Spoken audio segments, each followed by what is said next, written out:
하나님의 말씀을 봉독합니다. 요한계시록 21장 1절에서 8절까지입니다. 신약성경 420 혹은 421페이지입니다. 하나님의 말씀을 봉독해 드리겠습니다. 또 내가 새 하늘과 새 땅을 보니 처음 하늘과 처음 땅이 없어졌고 바다도 다시 있지 않더라. 또 내가 보매 거룩한 성 새 예루살렘이 하나님께로부터 하늘에서 내려오니 그 준비한 것이 신부가 남편을 위하여 단장한 것 같더라. 내가 들으니 보호자에서 큰 음성이 나서 이르되 보라, 하나님의 장막이 사람들과 함께 있음에 하나님이 그들과 함께 계시리니 그들은 하나님의 백성이 되고 하나님은 친히 그들과 함께 계셔서 모든 눈물을 그 눈에서 닦아주시니 다시는 사망이 없고 애통하는 것이나 곡하는 것이나 아픈 것이 다시 있지 아니하리니 처음 것들이 다 지나갔음이로라. 보호자에 앉으시니가 이르시되 보라, 내가 만물을 새롭게 하노라 하시고 또 이르시되 이 말은 신실하고 참되니 기록하라 하시고 또 내게 말씀하시되 이루었도다. 나는 알파와 오메가요 처음과 마지막이라. 내가 생명수 샘물을 목마른 자에게 값없이 주리니 이기는 자는 이것들을 상속으로 받으리라.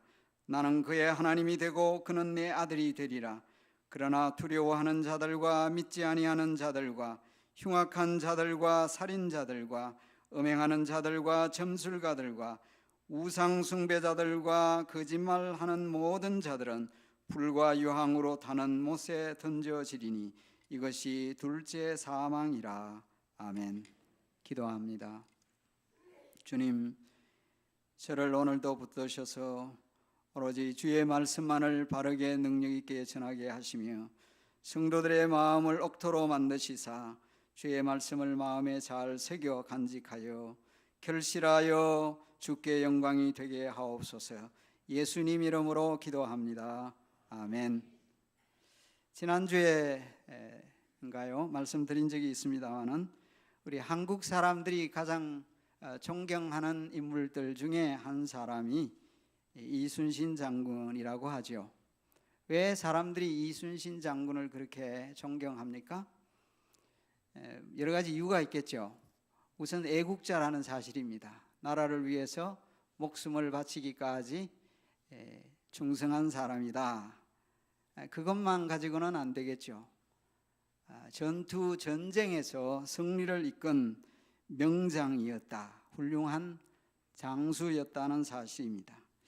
이순신 장군이 임진왜란 때 몇 번이나 전투했으며 몇 번이나 이겼을까요? 기록에 의하면 문화재청 현충사 관리소의 공식 기록에는 17승을 했다고 합니다. 그런데 한국 소설 드라마에서는 줄곧 23번, 23번 싸웠대요. 그러면 23번 싸워서 몇 번 이겼을 것 같습니까? 드라마니까 23승, 23전 23승 했다고 해요. 그런데 어떤 학자는, 한국의 그 역사학자는 실제 전투가 굉장히 많았는데 그 중에 43번 전투에 임했다고 합니다. 그리고 38번 승리하고 5번은 전과나 피해가 뚜렷하지 않다고 주장합니다. 사실 잘 모르죠. 몇 번 전투했는지 몇 번을 이겼는지 확실하지는 않지만 분명한 것은 전투를 승리로 이끈 탁월한 장군이면 틀림이 없다는 것입니다. 실제적인 전쟁이든지 영적 전쟁이든지 전쟁에서는 반드시 승리를 해야 합니다. 이겨야 합니다. 오늘 본문 말씀에 7절에 이기는 자라는 구절이 있습니다. 제가 오늘 설교 제목을 이기는 자라고 정했습니다. 이 내용이 굉장히 풍성해요. 요한계시록 자체가 어렵잖아요. 대개 성도들은 요한계시록 3장까지 읽고 그만둡니다. 4장 넘어가기 시작하면 어려워서 책을 많이 덮죠. 그리고 나니까 이후에는 잘 몰라요. 그러니까 오늘 본문이 21장이 굉장히 어려운 장이니까 제가 걱정이 됩니다. 설교하는 중간에 지금 조는 분들이 많이 계실 것 같아서 정신을 바짝 차리고 말씀을 들으시면 좋겠습니다. 그래서 다 설명을 못 드리고 7절 말씀에만 사실은 초점을 맞추어서 강조해서 말씀을 드리고자 합니다. 이기는 자라고 했습니다. 먼저 그러면 무엇을 또 누가 이긴다는 것인지, 이기는 자가 누구인지, Who is the overcomer? overcome이라는 표현을 썼어요. 그 말씀에 대해서 먼저 생각을 하겠습니다. 이 요한계시록 21장 1절부터 22장 5절까지는 그 내용이 새 하늘과 새 땅에 관한 말씀입니다. New heaven and new earth. 근데 그 가운데서도 하늘로부터 내려오는 새 예루살렘에 대한 말씀이 중심입니다. 특별히 21장 9절부터 22장 5절까지가 새 예루살렘에 대해서 다루고 있습니다. 우리 지금 헌금 특송할 때 예루살렘 나왔죠. 바로 그 헌금 특송에 나오는 예루살렘, 그것이 새 예루살렘입니다. 그런데 이 새 예루살렘에 대하여 견해가 다양합니다. 하지만 그 다양한 견해를 크게 두 가지로 나눌 수 있습니다. 그 새 예루살렘은 하나는 장소이다, 이 말 그대로 시티이다, 도시이다라고 해석을 합니다. 구약의 예루살렘이 장소를 뜻하듯이 새 예루살렘이도 장소이다, 충분히 이해가 될 만한 말씀입니다. 새 예루살렘 장소이다. 또 하나의 견해는 무엇이냐? 요한계시록의 특징 자체가 환상입니다. 상징적인 표현들로 되어 있죠. 그래서 또 다른 하나의 견해는 이 새 예루살렘은 영광스러운 교회이라고 해석합니다. 근거가 있습니다. 본문은 아니지만 요한계시록 21장 9절에 보면 새 예루살렘을 가리켜 신부인데 어린 양의 아내라고 표현했습니다. 요한계시록에 어린 양이라는 말이 많이 나오는데 누구를 가리키는 표현입니까? 예수님을 가리키는 말입니다. 예수님이 신랑이고 신부라면 도대체 누구입니까? 교회입니다. 21장 2절 말씀에도 본문입니다. 그 준비한 것이 신부가 남편을 위하여 단장한 것 같더라라고 되어 있습니다. 사실 앞에 19장 7절 말씀에도 보면 어린 양의 혼인잔치가 나와요. 신랑이 등장하고 신부가 나오는데 예수 그리스도는 어린 양으로 신부는 사실은 교회인 셈입니다. 신랑과 신부, 즉 예수님과 교회를 표현할 때 신약 성경에서는 신랑과 신부로 표현하는 것, 이건 매우 자연스러운 묘사입니다. 그래서 여러분들이 아시는 에베소서 5장은요 남편과 아내의 얘기이지만은 사실은 그리스도와 교회의 얘기입니다. 사도 바울이 끝에 그렇게 말했어요. 나는 내가 말하는데 그리스도와 교회에 대하여 말하노라 라고 했습니다. 에베소서 5장의 말씀에 보면 그리스도께서는 자기 앞에 깨끗하고 거룩하고 영광스러운 교회를 세우시기 위하여 친히 자기의 몸을 생명을 내어놓으셨다고 말씀했습니다. 그러므로 하늘에서 내려오는 이 새 예루살렘은 영화롭게 된 하나님의 전체 교회를 상징하는 용어로 볼 수 있습니다. 이 본문은 아니지만 뒤에 보면 구약의 12지파의 이름과 신약의 12사도의 이름이 나오는데 구약의 12, 신약의 12, 요한계시록 4장, 5장에 나오는 24장로를 뜻하는 말씀으로 충분히 이해될 수 있습니다. 그런데 문제는 21장 9절 이하에 보면 새 예루살렘의 이 성이 보석으로 묘사가 되어 있어요. 여러 가지 아름다운 보석으로 묘사가 되어 있습니다. 그러면은요, 교회로 보면 도대체 어떻게 이해할 수 있겠느냐? 교회로 해석하는 분들은 교회의 아름다움과 영광을 묘사한 것이라고 해석을 하게 되는 거죠. 하지만 문자적으로 이 예루살렘은 도시다, 시리라고 생각하는 입장에 있을 때는 지나치게 영적인 해석이라고 생각할 수밖에 없습니다. 핵심은 이것입니다. 도시냐 백성이냐의 문제입니다. 시티냐 커뮤니티냐 공동체냐의 문제입니다. 사실 저는 이 두 가지를 다 포함할 수 있다고 봅니다. 왜냐하면 근거가 있습니다. 구약 성경에 보면 시온과 예루살렘은 분명히 성을 가리킵니다. 하지만 때때로 하나님께서는 예루살렘 거민을 가리켜서 말씀하셨습니다. 즉 예루살렘 성은 단순히 도시만이 아니고 그 속에 사는 사람들을 포함했습니다. 이렇기 때문에 새 예루살렘은 성을 가리키면서 동시에 예수 그리스도의 신부인 교회를 뜻할 수도 있다는 거예요. 이것은 요한계시록의 구조를 통해 스트럭처를 통해서도 알 수 있습니다. 요한계시록에는요 대단히 많은 컨트래스트, 대조법이 많이 사용되었습니다. 17장과 18장에 보면요 The Great Prostitute, 큰 음녀라고 하는 이 인물이 등장을 하는데, 큰 음녀라고 하면 여자입니다. 그런데 이 큰 음녀는 동시에 The Great Babylon, 시티를 두고 했습니다.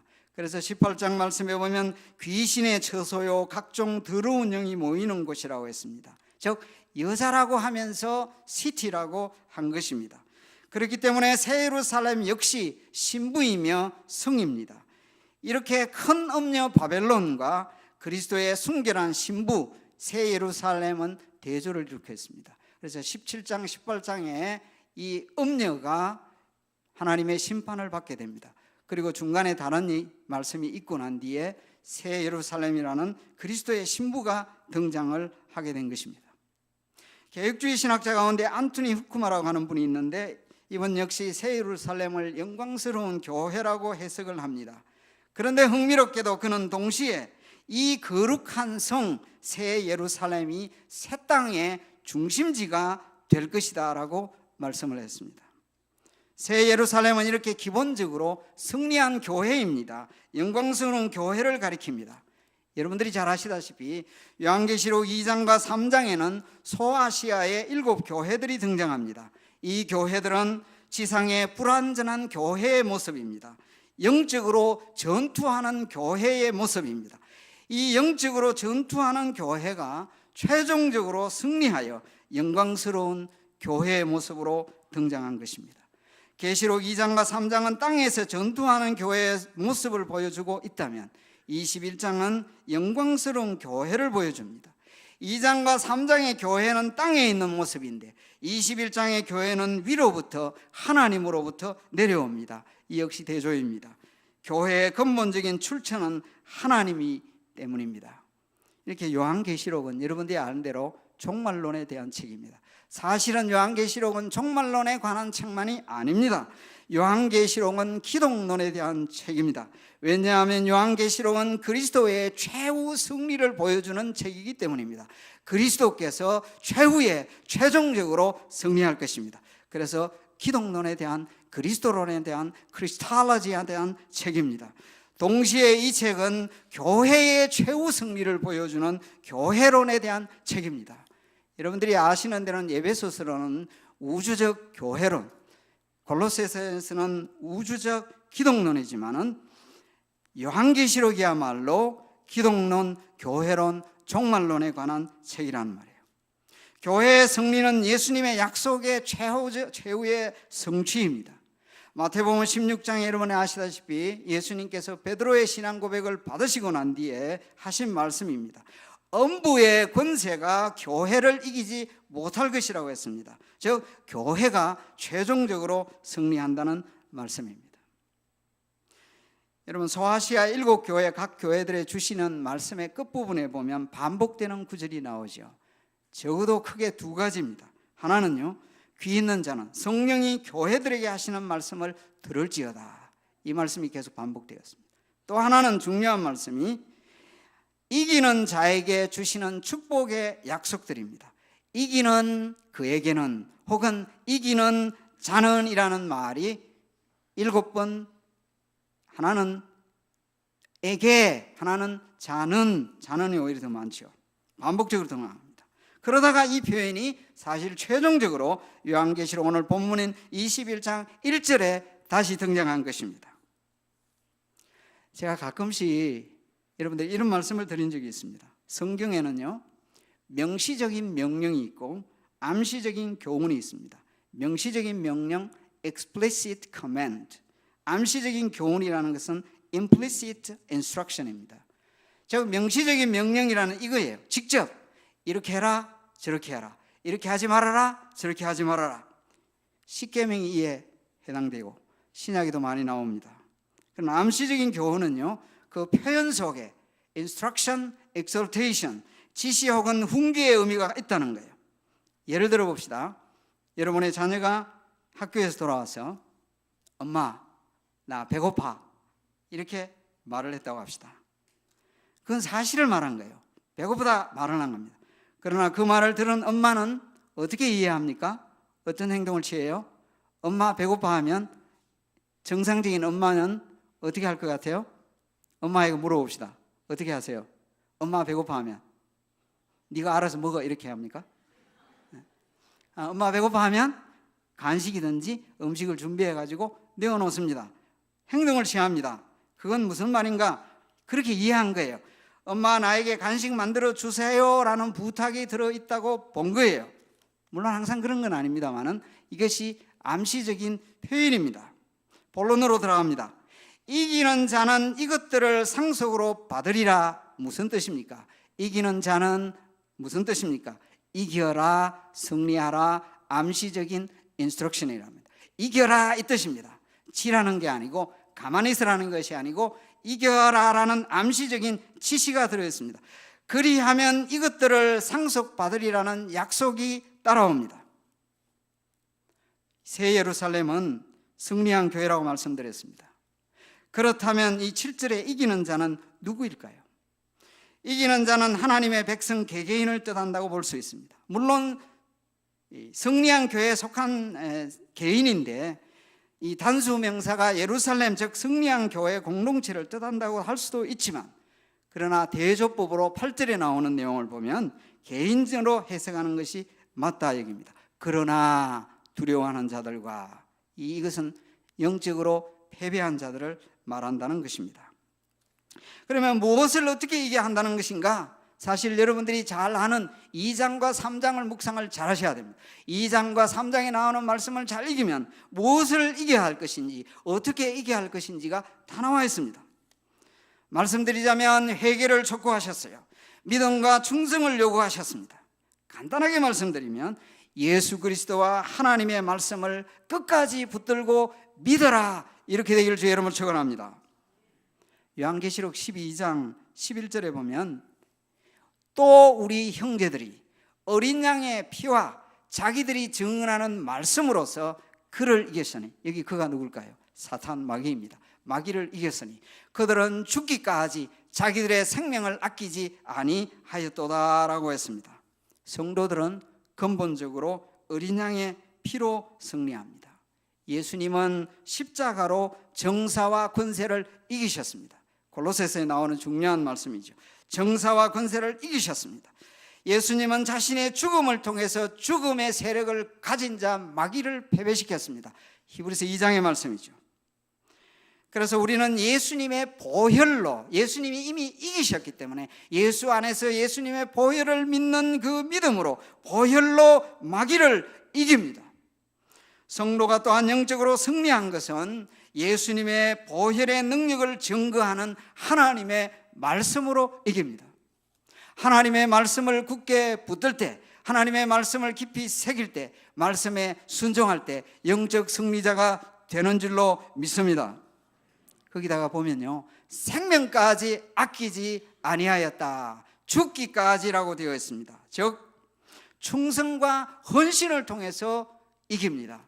종말의 때가 되면요, 크리스찬들이 이렇게 돼야 하는데 많은 사람들이 8절에 있는 사람들처럼 버리게 된다는 거예요. 패배한다는 거예요.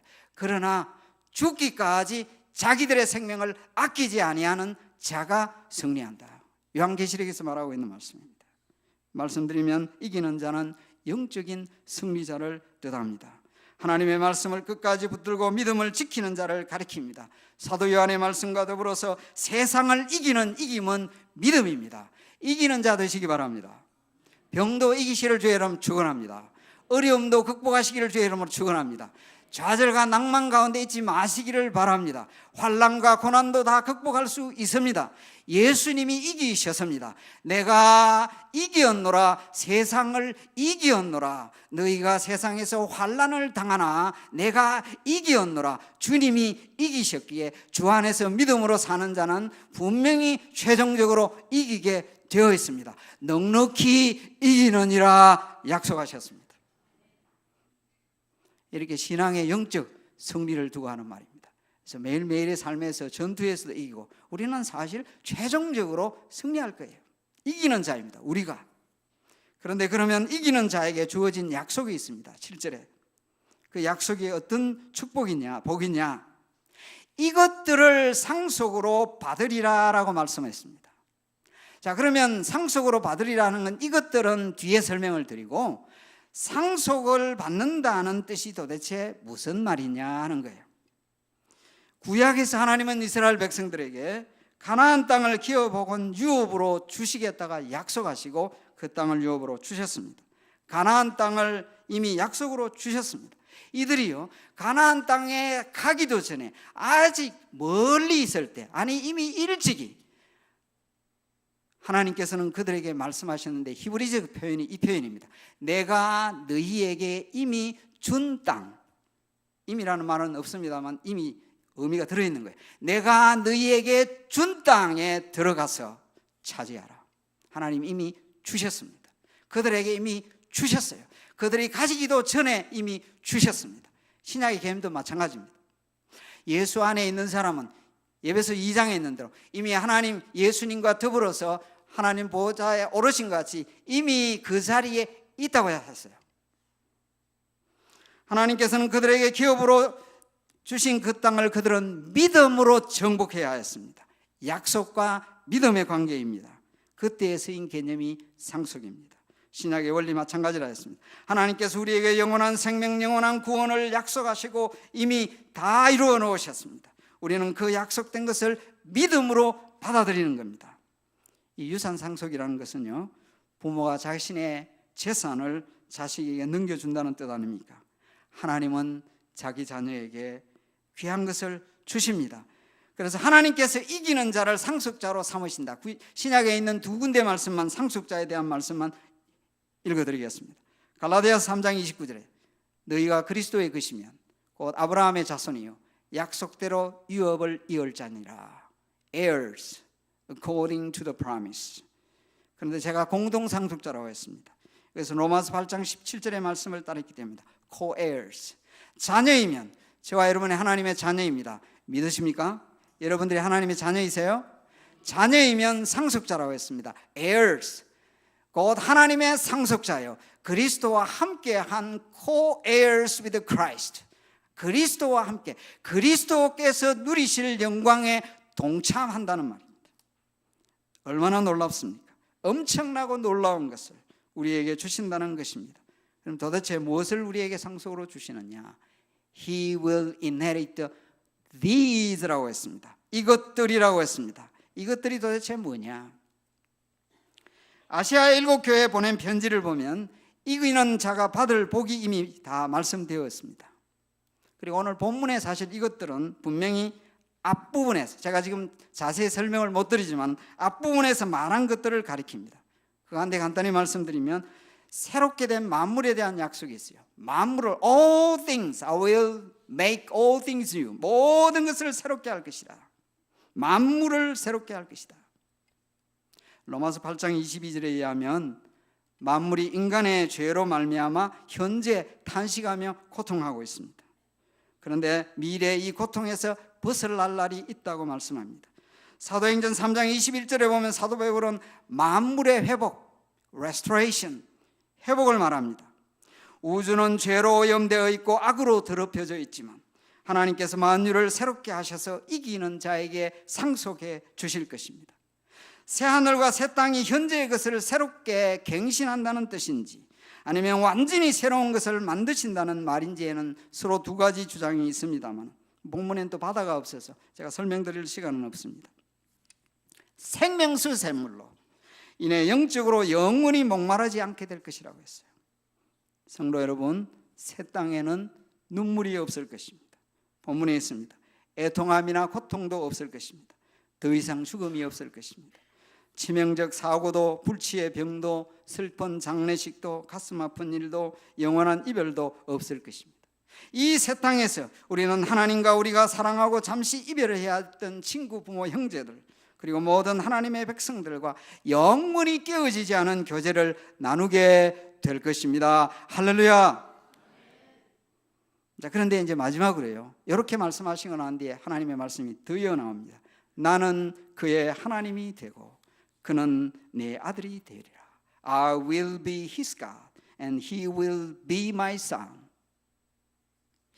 그런데 이 말씀 이전에요, 한 가지 더 말씀을 드리는 정말 중요한 구절이 사실은 3장 3절입니다. 내가 들으니 보좌에서 큰 음성이 나서 이르되 보라, 하나님의 장막이 사람들과 함께 있음에 하나님이 그들과 함께 계시리니 그들은 하나님의 백성이 되고 하나님은 친히 그들과 함께 계셔서. 임마누엘의 언약 약속의 최종적 성취이죠. 구약의 언약 공식이 있다고 그랬죠. 반복되는 언약 공식, 하나님의 백성과 맺어진 언약 공식. 나는 너희의 하나님, 너희는 내 백성, 내가 너희와 함께한다. 임마누엘. 이게 언약 공식이다. 계속되는 공식이에요. 그 최후의 공식이 마지막 최종적으로 여기서 이루어지는 거예요. 사실은 하나님께서 장막을 어떻게 지었어요? 성막 가운데 임재의 양식으로 보여주셨습니다. 성전의 임재의 양식으로 보여주셨습니다.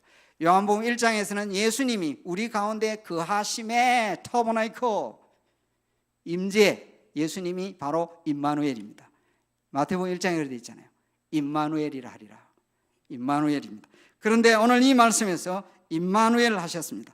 그런데 더 나아가서 오늘 7절 말씀은 이렇게 말합니다. 나는 그의 하나님이 되고 그는 내 아들이 되리라. 이 말씀은 사무엘하 7장 14절에 이하 나오는 다윗 언약을 약간 바꾸어 놓은 겁니다. 다윗 언약의 변용입니다. 여러분, 다윗 언약이 어떤 언약입니까? 다윗 언약은요, 메시아 왕의 통치에 관한 약속입니다. 다윗의 후손이 메시아로 와서 왕적 통치를 할 것이라. 길게 설명을 못 드립니다만은 이 메시아 왕의 왕적 통치의 뉘앙스를 가져가 쓰고 있습니다. 즉 메시아 왕의 왕적 통치에 대한 약속을 이기는 자에게도 하나님께서 적용하시겠다는 약속입니다. 아담과 하와는 범죄 타락함으로 말미암아 만유를 통치하는 통치권을 상실했습니다. 하나님이 주신 대권을 가지고 만유를 다스리고 관리해야 하는데 인간은 피조물을 도리어 창조자의 자리에 앉혔습니다. 또는 더 나아가서 자연세계를 파괴하고 있습니다. 그런데 예수 그리스도의 구속 사건은 만유의 회복과 인간에게 그 만유 통치권을 회복시켜 주는 것까지를 포함합니다. 그래서 우리의 구원은 단순히 죽어서 천당 간다라는 것이 아닙니다. 나는 그의 하나님이 되고 그는 내 아들이 되라는 이것이 만유 통치권에 대한 말씀이 아니라 해석을 할지라도 만유 통치권의 회복은 성경의 가르침입니다. 다스림에 대한 것은 이기는 자, 딱 두 권, 계시록에서 나와 있는 이기는 자의 두 권만 읽어드립니다. 요한계시록 2장 26절 말씀입니다. 이기는 자와 끝까지 내 일을 지키는 그에게, 이기는 자에게 만국을 다스리는 권세를 줄 것이다. 약속입니다. 3장 21절 말씀입니다. 이기는 그에게는 내가 내 보좌에 함께 앉게 하여 주기를, 내가 이기고 아버지 보좌에 함께 앉은 것과 하리라. 예수님이 지금 어디에 계십니까?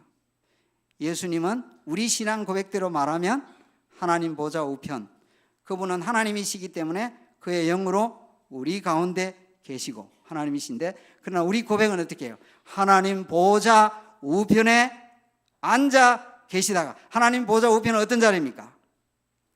중보 기도의 자리이기도 하지만은 왕적 자리입니다. 영예로운 자리입니다. 주님이 말씀하십니다. 내가 이기고 아버지 보좌에 함께 앉은, 우편에 앉은 것과 같이 이기는 자에게 어떤 약속입니까? 내 보좌에 함께 앉게 하여 주겠다 약속하셨습니다. 왕적 통치권, 코-리전틀에 대한 약속임이 분명합니다. 말씀을 맺습니다. 성도 여러분, 우리에게 주신 게 다 이해를 못하더라고요. 엄청난 약속이 주어졌습니다. 교회는요, 최종적으로 승리할 거예요. 세상에 볼 때에는 참 미미해 보여도, 저희들을 볼 때, 세상이 볼 때는 미미해 보여도 주의 말씀을 끝까지 붙들고 있는 저와 여러분, 이기는 자, 복된 자임을 아시기를 주의 이름으로 간절히 축원합니다. 영적 승리자로 살아가기를 주의 이름으로 간절히 축원합니다. 주님이 함께 하십니다. 도우십니다. 끝까지 주의 말씀 붙들고 주의 교회에 충성스러운 저와 여러분이 되기를 간절히 축원합니다. 기도하겠습니다.